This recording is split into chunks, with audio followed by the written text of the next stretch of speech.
Hey guys, my name is Sal Shakir, and my story is a little different than most. I am an immigrant from the Middle East, and if you know anything about the Middle East, you can only begin to imagine the struggles we went through. After immigrating to the United States, and plenty of personal and financial hardships later, I finally reached my version of the American dream. The vehicle that helped me reach my financial freedom was real estate. Now, I run multiple 6- and 7-figure businesses, and I like to help others. That's why I'm here. If I can do it, so can you. Believe me. Subscribe to my channel, and I'll show you how. Welcome back, guys, to the 14-day challenge, Hustler to CEO, aka scaling your real estate operation. And this one, we're going to be talking about the transaction department and the importance of the transaction departments. All right, let's get to it. What is a transaction coordinator? The transaction coordinator is an invaluable part of the real estate team. They work behind the scenes to deliver a quick and efficient real estate transaction process. Well, every real estate deal has to go through a transaction. You have to open escrow. You have to deposit earnest money. If there's a buyer there, you have to contact the buyer. The earnest money have to come in from the buyer. Set the closing date. Make sure the documents are signed. All that is a process of a real estate transaction. So you have to make sure that it goes smoothly, especially for big deals. If you're having a $100,000, $200,000 deal or more, you want to make sure that this process is running smoothly and the seller is not getting cold feet. So there are some resources that you can have that you can give to your transaction coordinator. A letterhead.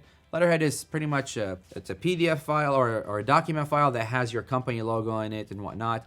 Just a professional letter that in case you need to send anything to sign. Purchase agreement, assignment agreement, obviously memorandums, and e-signature tools. Memorandums is when you're trying to change things, and usually title companies fill those out for us because they could be many different points in a memorandum document. We'll obviously talk about more departments and the details of departments in the company structure videos. Here's some duties for a transaction coordinator. Our transaction coordinator calls every 2 days. Here's some transaction coordinator's duties. Our transaction coordinator's job is to follow up on every deal every single day. Make sure that you know where your deals are at, you're talking to the right people. Also, we have a rule of thumb that we call 2 to 3 times, whether it's a call, SMS, email, whatever that may be. Call preferably due to the seller. We want to make sure that we're there for the seller. If they have any questions, even if we have nothing, we're just calling to say hi, making sure they're doing okay. Because remember, they could be in distress. They could be in financial distress or any other distress,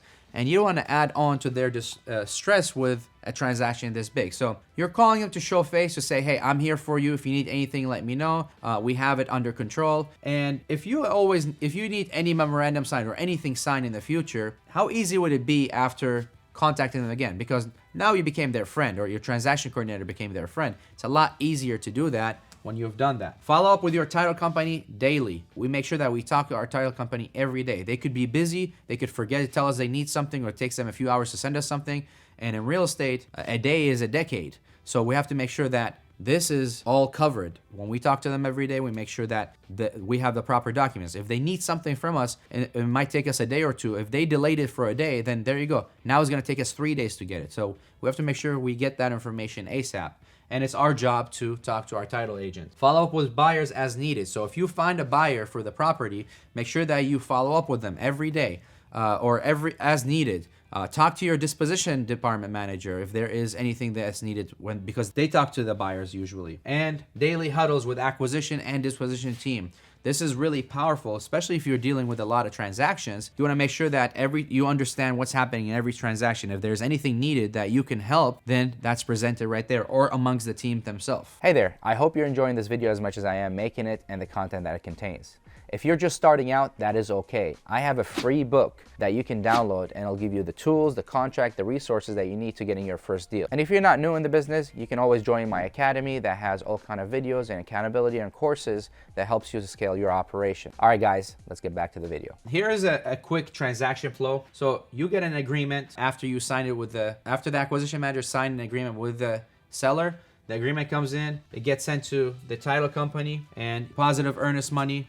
And when everything checks out, it gets sent to the disposition department if you're selling the deal. If you're buying the deal, obviously you don't need to send it to disposition. You can just keep it in the company. But this is a quick flow for that. Here is the more detailed flow, visual flow for the transaction coordination. Obviously, you can get it whether it's contract is signed via ink or DocuSign, and you review the deal, and then you put the deal in, you put the pictures in there if needed, send the earnest money, call the seller. This is really powerful. We always do soft handoff to our sellers. So when the seller gets a deal with the acquisition manager, Now the acquisition manager tells them, hey, this person is going to be your point of contact for the transaction. So now, remember we talked about the acquisition manager need to focus on closing deals. You don't want this acquisition manager really handling the transaction and the seller keep calling the acquisition manager, getting him busy or not focused on closing more deals.